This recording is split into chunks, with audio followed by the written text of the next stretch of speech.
when Intel was making some decisions about coming to Ohio or not, we were able to go and talk to them, and here's what our workforce looks like. And here's what the next step looks like when you want to upskill your employees.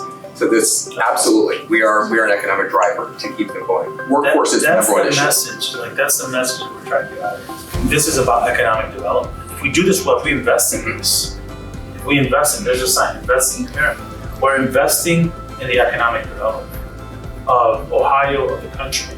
And we're trying to scale this up across the country. Our budget proposal is to make sure that programs that you have now that are connecting high school to community college to industry partners, that those outlast us in our current position. What we're saying is this is an investment so that the local economy can continue to grow. That's fantastic. We came here to visit this school because you're doing it right. Because you're doing it right, and we want schools across the country to learn from what you're doing. I want to say thank you to you. You can have the best laid out plans, but if you don't have the right people doing the work, it's not going to matter.